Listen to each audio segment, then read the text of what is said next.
साम्राज्य न्यूज, सामान्यांचा असामान्य आवाज। 12 आणि 13 जून रोजी होणार हिंगोलबिका देवी प्राण प्रतिष्ठा आणि शतचंडी याग। श्री हिंगोलबिका देवी देवालय आणि भाऊसार क्षेत्रीय समाज ट्रस्टच्या वतीने शतकोत्तर रौप्य महोत्सव पूर्ण प्रतिष्ठापनेचा कार्यक्रम 8 जून ते 13 जून दरम्यान वैदिक पद्धतीने साजरा होणार आहे। 12 जून रोजी मूर्ती पूर्ण प्रतिष्ठापना आणि 13 जून रोजी शतचंडी यज्ञाची पूर्णाहुती आणि महाप्रसादाचे आयोजन करण्यात आल्याची माहिती ट्रस्टच्या वतीने पत्रकार परिषदेमध्ये देण्यात आली आहे। या पत्रकार परिषदेला श्री हिंगोलबिका देवी देवालय ऑफ भाऊसार क्षेत्रीय समाज ट्रस्टचे पदाधिकारी उपस्थित होते। भाऊसार क्षेत्रीय समाज ट्रस्ट याचा अध्यक्ष या नात्याने मी किशोर तिप्पन्न कटारे अध्यक्ष या नात्याने बोलतोय। तुम्हाला मी माहिती दिलेली आहे यामध्ये पत्रिका सुद्धा दिलेली आहे। विशेष म्हणजे पूर्व भागामध्ये हिंगोलबिका देवी देवालय जे आहे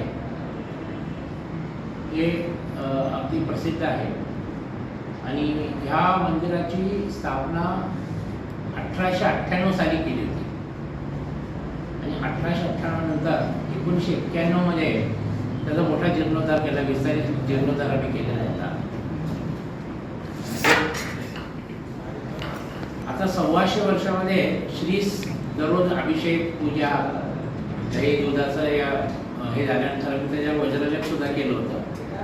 पण आता ह्या मूर्तीची पुन्हा प्रतिष्ठापना आम्ही करण्याचा निश्चय केला आणि त्या माध्यमातून आता हा एक कार्यक्रम मोठा आयोजित केलेला आहे।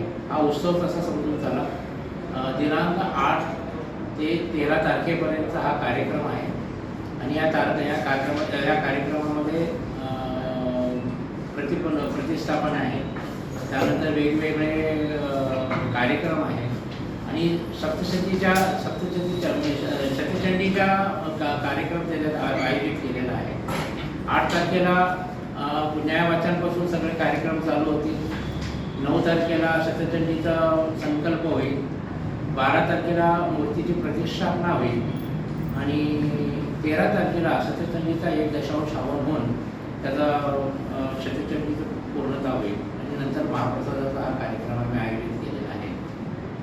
तसं वास्तविक आता हिंगोलबिका देवी देवालय हिंगोलबिका या देवीचं जर आपण वर्णन जर आपल्या श्रुतीमध्ये किंवा पद्मपुराणामध्ये जर तुम्ही पाहिला तर ही 51 पीठापैकी पहिलं पीठ ज्याला मान्यता दिली गेलेली आहे ती हिंगलाज आहे, ज्याला हिंगलाज होता, आम्ही हिंगोलबिका म्हणतो। पण हे मूळ स्थान जे आहे भारताचं विभाजन झाल्यानंतर हे सिद्ध प्रांतामध्ये बलुचिस्तानमध्ये इंग्रज नदीच्या तिथे आता आपल्याकडे वैष्णव देवी जशी पिंडी रूपात आहे त्याच पिंडी रूपामध्ये हिचं तिथं वास्तव्य आहे आणि मोठी तिथं जत्रा भरते आणि सगळेच लोक मानतात, दोन्ही समाजाचे लोक तिथं मानतात आणि तिला तिथं नानिमा ह्या दृष्टिकोनातून ती फेमस आहे आणि उत्सव केले जातात, दसऱ्याचा उत्सव केला जातो आणि भारतातून पुष्कळशी जे आपले हिंदू बांधव आहेत ते तिथे दर्शनाला जातात। आमच्या समाजातील काही लोक तिथं जाऊन आलेले आहेत, पण तिथं थोडंसं तिथल्या विजा वगैरेच्या दृष्टिकोनातून प्रवासाच्या दृष्टिकोनातून ते धोकादायक असल्याकारणाने आपले जसे शीख लोकांचे जत्ते जातात त्या पद्धतीने आपण जाऊ शकत नाही तिथे। पण आता ही परिस्थिती जशी बदलेल त्या पद्धतीने आपल्याला त्याचा लाभ मिळू शकेल असं आम्हाला खात्री आहे आणि